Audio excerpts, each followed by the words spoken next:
muchachos, ahora sí vamos a continuar directamente con la parte de medicina nuclear. Entonces, pues les adelanto rápidamente que esta parte de los videos de ultrasonido, tanto la versión en vivo que acabamos de tener ahorita como la versión grabada que les presentamos antes, pues son parte de una tesis de uno de sus compañeros que posteriormente les pediremos que nos apoyen llenando una pequeña encuesta para que ustedes nos digan pros y contras directamente de cada una de las versiones de cómo poder hacer estas sesiones prácticas de manera virtual y que entonces pues podamos tener un poco de evidencia respecto de lo que quiere ver Jorge, que es prácticamente evaluar directamente alternativas para presentar sesiones o clases prácticas, particularmente para ingeniería biomédica. Por ahí les voy a encargar después que esa pequeña encuesta nos apoyen directamente para realizarla. Pues bueno, en ese sentido yo creo que de manera similar tendremos una sesión demostrativa para la parte de termografía. La teoría es relativamente corta, en aproximadamente 1 hora la vemos, y lo acompañaremos también de una pequeña sesión demostrativa. Entonces ese video espero que lo grabemos Jorge y yo la próxima semana y se los podamos compartir directamente para completar esta sexta unidad de la que nosotros estamos hablando. Y pues bueno, en ese sentido ahora pues nos concentraremos directamente con continuar con nuestra séptima unidad que estaba relacionada directamente con medicina nuclear.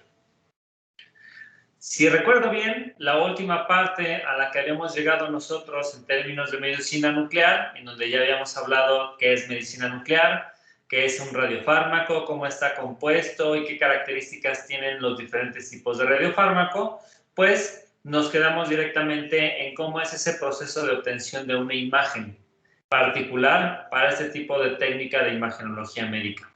Entonces, en este caso, nosotros ya habíamos hablado prácticamente de que primero tenemos que realizar la administración de un radiofármaco a mi paciente y que este radiofármaco puede ser ingerido, puede ser inyectado, ingerido, inyectado, puede ser inhalado. Y obviamente debemos de dejar pasar un cierto tiempo para que tenga una acumulación directamente en el órgano objetivo que yo quiero estar analizando. Porque este radiofármaco va a estar circulando a través del torrente sanguíneo a lo largo de todo el cuerpo de mi sujeto y en el órgano objetivo es en donde se va a fijar. Y obviamente con el paso del tiempo este radiofármaco también se va a estar eliminando, por lo tanto yo debo de tener bien claro un procedimiento específico para la adquisición de la imagen de una estructura en particular, utilizando un radiofármaco en específico. Ya sabemos que cada uno de tiene una vida media particular, que puede ir de días a minutos. Y entonces en este caso es importante que yo tenga bien identificado que mi adquisición la tengo que hacer antes de superar ese tiempo de vida media de cada uno de mis radiofármacos, porque es el momento en donde la potencia de la energía que se emite comienza a disminuir. Cuando tenemos este tiempo de espera adecuado para la acumulación del fármaco, entonces literalmente mi sujeto es una fuente de radiación andante y en este caso esta radiación nosotros la vamos a estar trabajando como si ahora mi paciente fuera un tubo de rayos X. ¿Qué significa esto? Que yo toda esa radiación que está emitiendo mi paciente en específico la tengo que delimitar, la que me va a ser útil para la adquisición de la imagen. Y eso yo lo hago a través del uso directamente de colimadores que me permiten realizar una selección de un área en específico y esa radiación que yo ya estoy delimitando la voy a mandar directamente a un sistema de detección que son cristales de centelleo en este caso y esos cristales de centelleo después los mando a un sistema que analiza la amplitud de la energía que yo estoy obteniendo en un punto en específico y luego hago un recuento de impulsos en un cierto número de tiempo para poder obtener una imagen como la que yo muestro directamente en pantalla. En este caso, esta es una imagen de medicina nuclear que es tomada en diferentes sujetos y en este caso nosotros podemos observar que dependiendo también del tiempo específico en el que yo tome la imagen, puedo observar que estoy teniendo diferentes concentraciones directamente de este radiofármaco en específico. En un primer instante de tiempo, este radiofármaco se encuentra circulando todavía en el cuerpo y en este caso tiene principalmente fijación en lugares cercanos directamente a huesos grandes. Y en el resto del cuerpo seguimos teniendo un fluido constante. En este segundo escenario en particular, con otro tipo de radiofármaco, aquí observamos que el órgano objetivo directamente corresponde con el tejido conectivo que yo tengo directamente en las articulaciones del cuerpo. Y por eso en todas las articulaciones nosotros observamos que se encuentra mucho más iluminado. Y en este otro sujeto podemos observar que el órgano objetivo aquí corresponde con regiones que se encuentran consumiendo altas cantidades de energía o de ATP, y que entonces en este caso podemos concentrar que el núcleo central directamente de nuestro cuerpo, que es en donde más se consume energía, es lugares en donde tenemos una alta captación de este radiofármaco, pero existen en la parte de los centros de los pulmones dos puntitos brillantes que me pueden indicar la presencia, por ejemplo, de tejido tumoral. ¿Vale? Entonces, radiofármacos distintos, tiempos de vida media específicos, tiempos de acumulación necesarios para cada protocolo en particular, y entonces todo eso se tiene que tomar en consideración para la obtención de la imagen. ¿Va? ¿Dudas hasta aquí?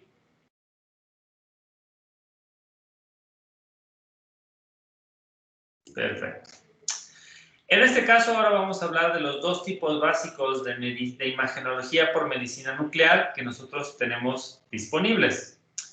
Vamos a encontrar el que se conoce como un rastreador lineal, que digamos que es el que inició todo el tipo de sistemas de imágenes que utilizan esta tecnología de medicina nuclear. Es un equipo que se inventó en 1951 por Kassen, y la evolución directamente del rastreador lineal, que se conoce como la gamma cámara o cámara de centelleo, que en este caso hablamos de una gamma cámara Anger, que fue Anger quien la describió en 1958 como una cámara única, o como Bender en 1960 como una policámara, y que va a dar lugar directamente después a lo que conocemos como la PET y la SPECT.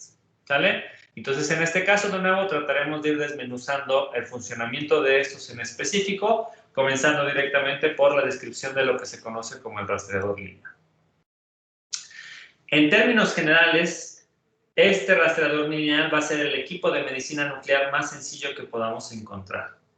Y la instrumentación requerida es conformada por el diagrama bloques que nosotros observamos, que básicamente ya lo describimos también con anterioridad. Tenemos la representación directamente de un cuerpo o de un sujeto al cual yo le suministré un radiofármaco, y una vez que yo ya esperé el tiempo suficiente para que haya una acumulación de este radiofármaco en el órgano objetivo, pues yo puedo considerar a ese paciente como mi fuente de radiación gamma.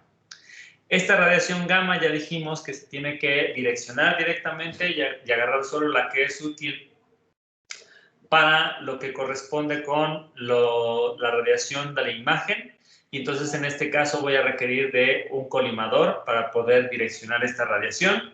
Esta radiación pega directamente en un cristal de centelleo. Este cristal de centelleo va a transformar la radiación gamma en energía luminosa, y esta energía luminosa va a ser agarrada por un tubo fotomultiplicador, el cual simplemente tiene la función de convertir la energía luminosa en energía eléctrica. A la salida de ese tubo fotomultiplicador yo ya tengo voltaje o corriente, y entonces en este caso yo puedo ocupar instrumentación clásica, que ya trabaja directamente con energía eléctrica. Un amplificador para mejorar la salida directamente de esa señal que yo estoy obteniendo, un analizador de altura de pulsos para saber qué tanta información tengo presente en ese instante de tiempo, y voy a tener un sistema de impresión y un sistema de almacenamiento directamente para toda la información de las imágenes que yo esté considerando. ¿Sale? Entonces, en ese sentido, hasta el analizador de altura de pulsos, toda esta instrumentación en cualquier equipo que trabaje con medicina nuclear debería de existir. ¿Sale? Pero ahora vamos a entender de mejor manera cada uno de estos bloques en específicos. ¿Ok? ¿Alguna duda hasta aquí, muchachos?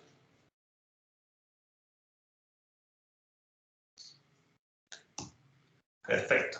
Entonces, en este caso, la primera etapa de mi rastreador lineal corresponde directamente con la colimación, que su funcionamiento es totalmente similar a lo que ya conocíamos antes con sistemas que utilizan un tubo de rayos X. Vamos a estar hablando de que mi colimador no es otra cosa más que placas de plomo o aluminio que en este caso no son simplemente placas paralelas a la salida de una ventana de un tubo de rayos X, sino que como considero que la estructura de la fuente de emisión corresponde con un cuerpo tridimensional que va a estar emitiendo radiación por todos lados, pues yo tengo que pensar más bien en placas que tienen unas pequeñas perforaciones y a través de esas perforaciones va a pasar la radiación gamma que va a ser de utilidad. ¿Vale? Entonces, en este caso, hablamos directamente de que estas placas van a tener unos orificios que van a estar en diferentes configuraciones dependiendo de la aplicación que yo quiera tener.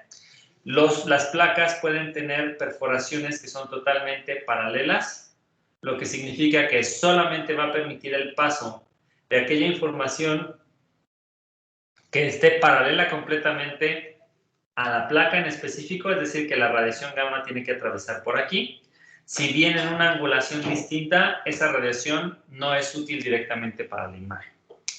Pero considerando directamente de que nosotros estamos en un cuerpo tridimensional que no tiene una forma bien definida en muchas ocasiones, entonces en este caso es muy común utilizar este tipo de configuraciones convergentes para tener un mayor número de valores de energía que yo puedo estar registrando directamente con estos sistemas, ¿sale? Pero simplemente cambia la orientación dependiendo de la cantidad de información que yo quiera estar estableciendo. Y adicionalmente, nosotros tenemos que pensar que estas perforaciones o estos huecos por los que atraviesa la radiación gamma aquí en específico pueden tener diferentes formas. Hay perforaciones que son totalmente cilíndricas, como la que observamos aquí abajo, y hay perforaciones que son hexagonales. Esta forma en específico básicamente está relacionada en términos de cuántos orificios yo puedo poner en un área en particular. Mientras que yo, cuando trabajo directamente con perforaciones circulares, debo de tomar en consideración que es muy difícil que dos círculos tengan una muy buena conjunción, mientras que los hexágonos sí embonan mejor. Y en ese sentido, cuando yo trabajo con aplicaciones en donde lo que me interesa es tener una mejor resolución de la imagen, me voy a ir por aquellas placas que tienen más perforaciones o que tienen una menor separación directa entre una perforación y otra. Si lo que me interesa es más bien alta energía y entonces para eso yo requiero tener las separaciones mucho más grandes, entonces en este caso consideraré el uso directamente de unos colimadores con perforaciones cilíndricas. ¿A qué nos referimos con eso de que tenemos una mayor densidad o menor densidad directamente sobre esto en específico? Imaginen simplemente que esta es mi pequeña placa del colimador. Y cuando yo tengo directamente perforaciones circulares, por más juntas que yo las tenga, siempre voy a tener áreas alrededor del círculo que no voy a estar utilizando. ¿Vale?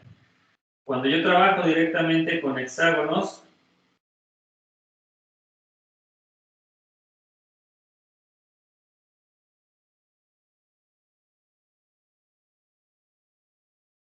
tengo una mejor configuración, mucho más compacta, que significa que yo puedo tener en la misma área una mayor cantidad de perforaciones. ¿Sale?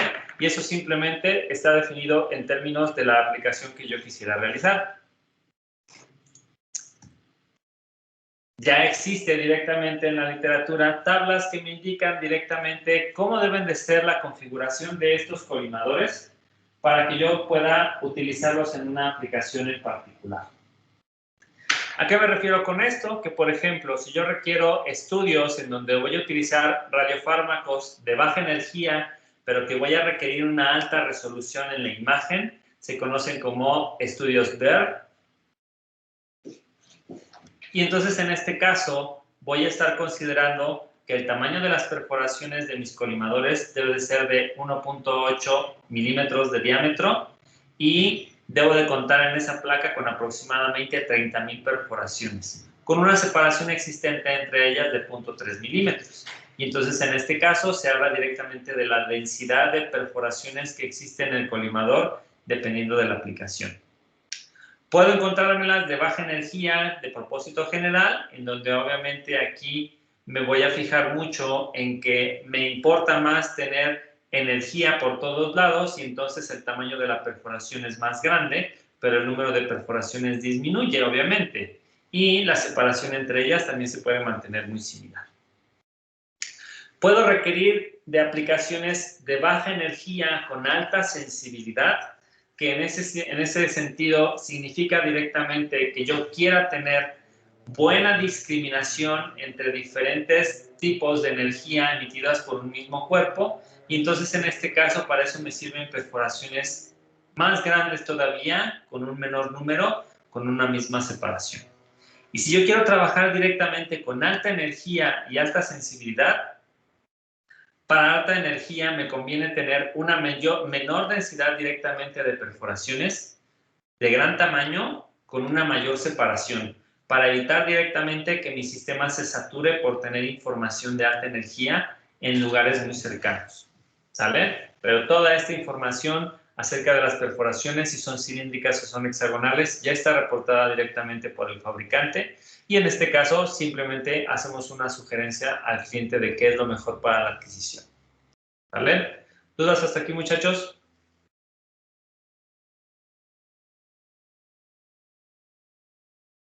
Perfecto. Entonces, una vez que yo ya tengo mi salida, mi radiación gamma bien colimada, ya sabemos que los que logran pasar el colimador chocan directamente con un cristal de centelleo. Y este, como ya dijimos, tiene la función de transformar la radiación gamma en energía luminosa, en fotones. Y entonces, en este caso, debemos de cumplir ciertas características en este cristal de centelleo para poder trabajar adecuadamente en medicina nuclear. Estos cristales de centelleo deben tener una alta eficiencia de absorción y una alta eficiencia de conversión de energía.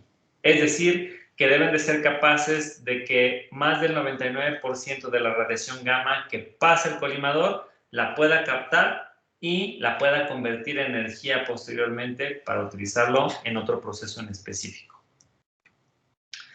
Es importante destacar que estos cristales de centelleo tienen una característica que se conoce como higroscopía. Que un cristal sea higroscópico significa que estos, en el momento en que están en contacto directamente con agua, humedad de manera general, estos pierden sus propiedades de luminiscencia. Y entonces en este caso, esa es una de las razones principales por las cuales, si a lo mejor alguno de ustedes ha trabajado con algún otro tipo de cristal para producir algún efecto de luz, normalmente están recubiertos directamente de aceite, para que en presencia de cualquier situación de humedad, este no pierda sus propiedades directamente como cristal de centelleo, que significa que tiene el poder de conversión de una energía luminosa en este caso a una energía eléctrica. ¿Sale? ¿Dudas aquí?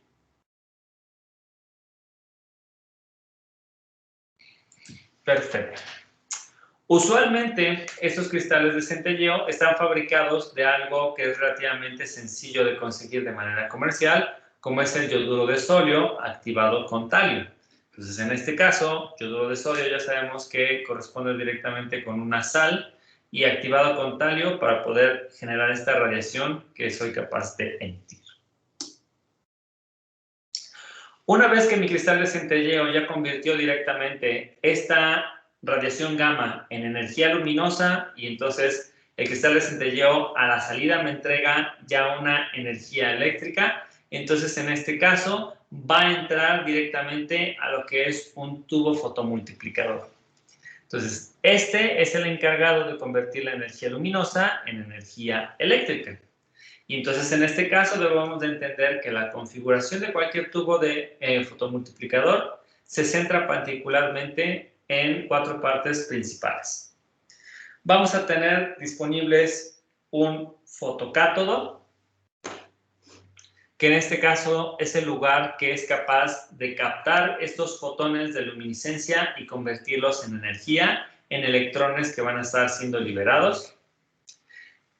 Y una vez que yo ya tengo dentro del tubo uno de estos electrones, entonces simplemente lo voy a hacer rebotar a través de diferentes dínodos.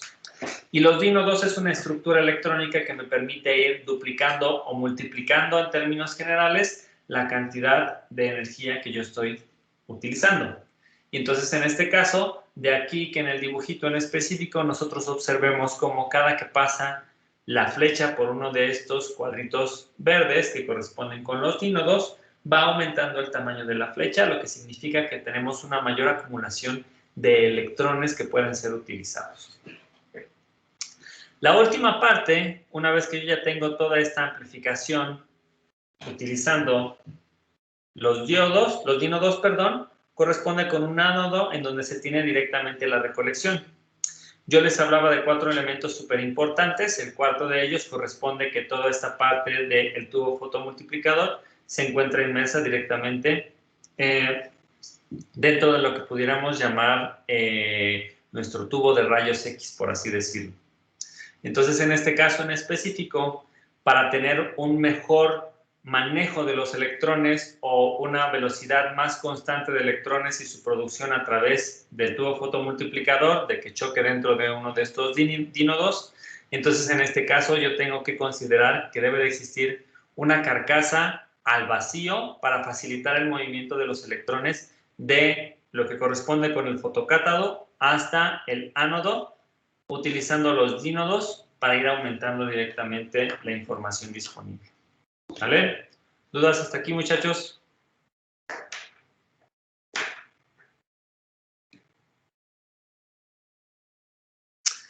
Como información general, es importante destacar que un tubo fotomultiplicador, en términos generales, es capaz de producir 10 a la 5 o 10 a la 7 electrones por cada fotón incidente que yo tenga directamente en el fotocátodo. Eso significa que con una sola partícula de radiación gamma que impactó mi cristal de centelleo, que se convirtió en un fotón de luz, si ese fotón de luz choca directamente con mi tubo fotomultiplicador, yo voy a tener una potenciación increíble directamente de energía hacia el resto del sistema. ¿Vale? ¿Dudas hasta aquí, muchachos?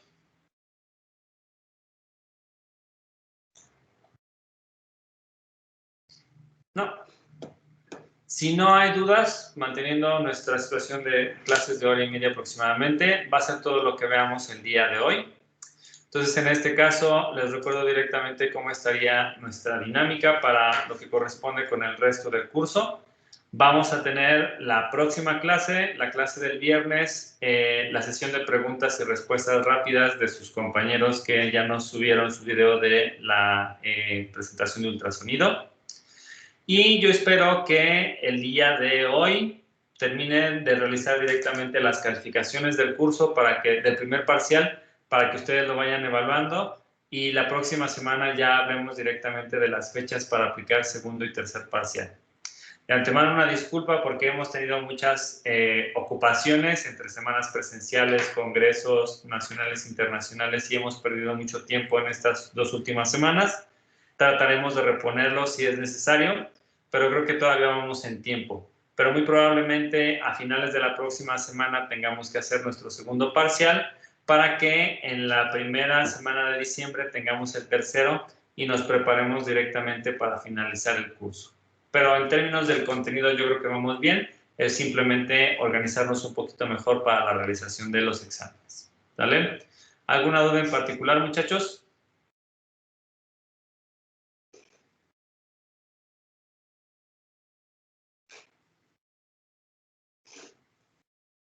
No, bueno.